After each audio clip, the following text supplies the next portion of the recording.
let's see.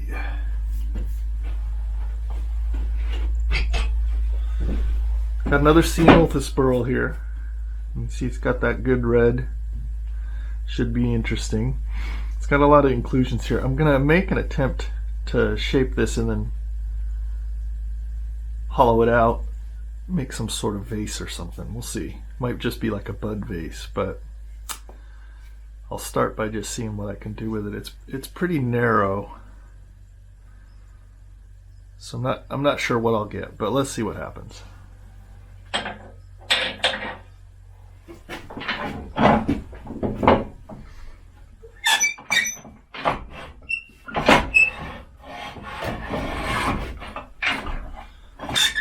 I can hear Pole Barn Doug telling me to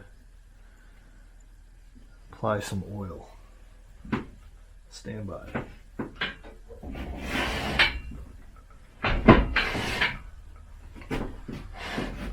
I am overdue taking care of this lathe. Greetings, human friends. I am your friendly neighborhood robot, here to present you with a mesmerizing video of the zombie wood turner in action. In this particular demonstration, you'll witness the transformation of a rough Ceanothus burl into a beautiful bud vase. But before we get started, I have to say, I couldn't help but notice that ZW has neglected to perform some routine maintenance on his equipment. I mean, really, what kind of wood turner doesn't take care of his lathe? But fear not, dear viewers, for the zombie wood turner's lack of maintenance does not diminish his wood turning prowess in the slightest. In fact, he handles this burl at just above mediocre level, even with a slightly abused lathe. Now, I know what you're thinking, oh no, here comes a cheesy dad joke. Well, you're absolutely right. Why did the mechanic sleep under his car? Because he wanted to wake up early in the morning. Cue robotic laughter. But without further ado, sit back, relax, and enjoy the zombie wood turner's incredible talent as he transforms a burl into a beautiful bud vase. I want to show you guys a tool that I just made, or not a tool, but rather a tool caddy.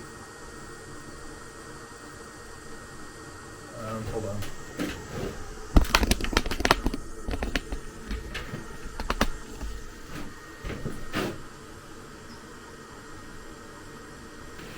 I recently found this office chair base, and I've had this thing, I don't even know what it is, floating around in my shed for years. And basically I made a turning tool. It's got all my tools, all my Morse taper up here on top, all my tools around the circle, and it's on wheels so I can move it. And I don't know. This is my first time using it, and I like it. Let me know what you think. Comments below.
था मैंने, तुम आ रही थी, आंखें मिला के तुम मुझे क्या कहोगी।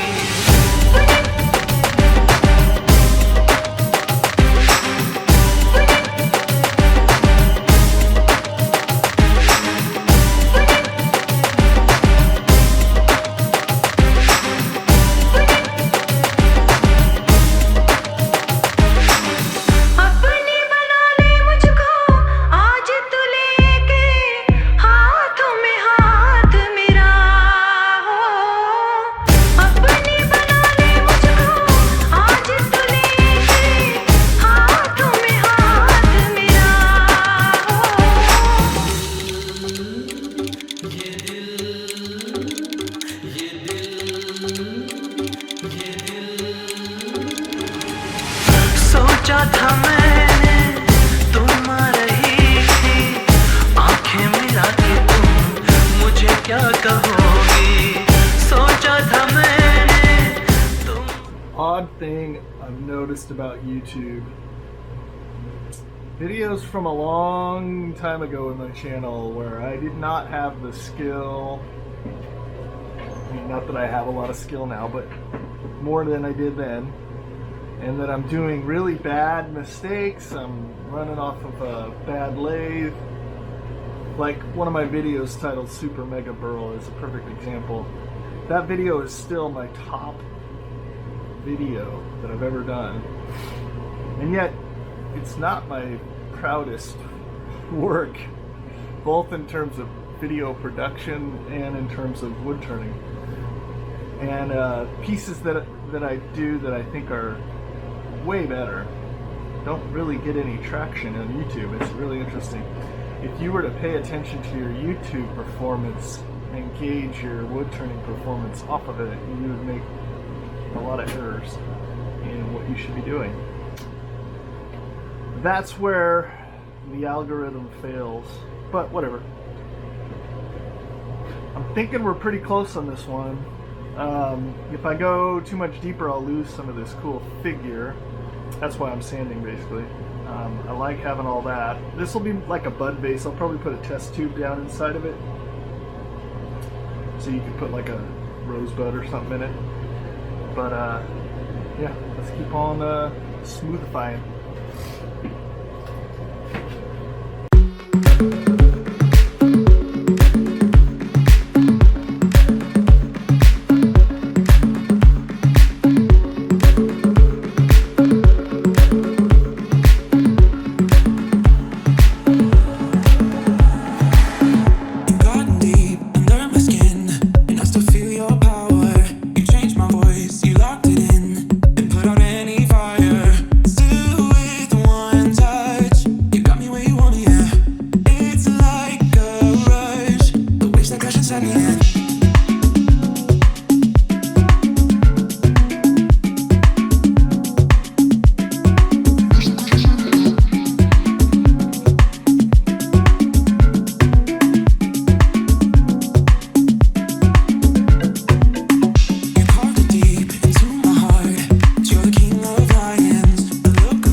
Bit of alcohol to try and take off the polishing paste dust that I left behind. So this is about 1,000 grit now. Nobody cares. The last round with that polishing paste, I took one of those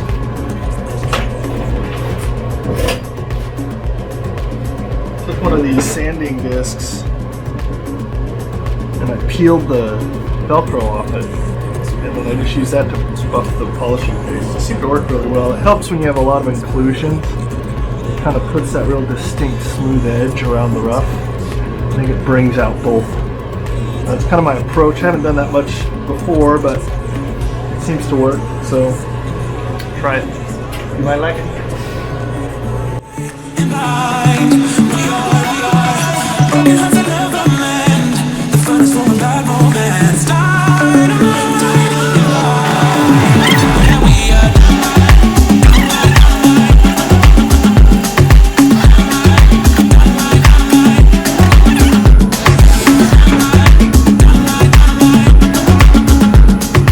One of the things I like to do on pieces like this that have a lot of inclusion, a lot of bumpy paper towels don't tend to hold up very well. As you guys are seeing, they start to shred, and it's hard to get that friction polished. I've found that if I take one of these buffing wheels for a grinder, they're rigid enough that I can kind of let them take a beating. They don't fall apart as easy, and I can get a pretty good polish on the really smooth part think what makes these Ceanothus burl pieces that are so fire damaged and wormy, and to me what makes them jump out is when you've got this really beautiful smooth burl figure and it's juxtaposed with this really rough, this was probably a bark inclusion and some fire damage, and it just, if you can get that transition to be so abrupt, I think it makes a really pretty piece. And a paper towel is just going to fill this up with, you can even see it there, it's going to just fill it up with shredded towel. Some of those shop cloths work too, but I get the best results out of these. Just crank it up nice and high, go to town.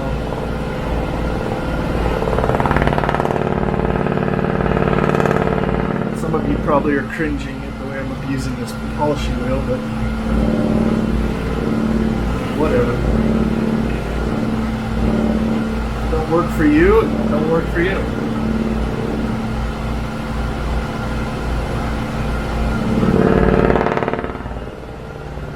Sounds like a helicopter.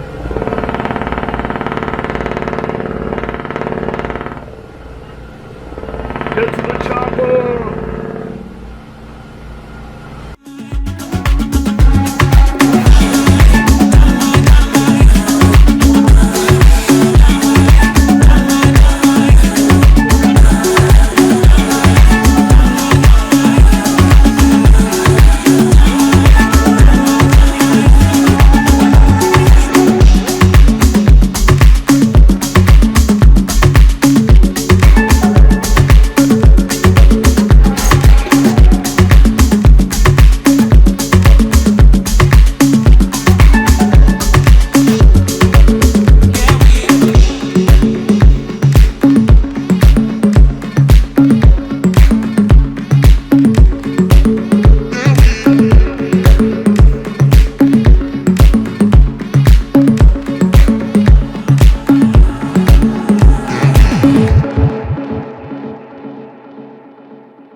So that's just a flat bottom. This wood is pretty forgiving for flat bottoms. Sometimes wood swells or shifts and you get a rocky bottom, but I found the ceanothus is pretty forgiving. It will sit flat for, it won't move much. I think it's so dense, and because of the kind of wood it is. If not, I can come back in and die grind in a concavity, if you will, but I don't like doing that. So anyway, that's the ceanothus burl figure bud vase that I polished all nice and then just got all dusty. So I'll blow it off, clean it off, probably put another coat on, and get you some time lapse or whatever you call it, montage. All right, folks, let's trick that algorithm. Let's get this this video some views. Share it, like it, put it out there. And as always, thank you for watching, and we'll see you next time.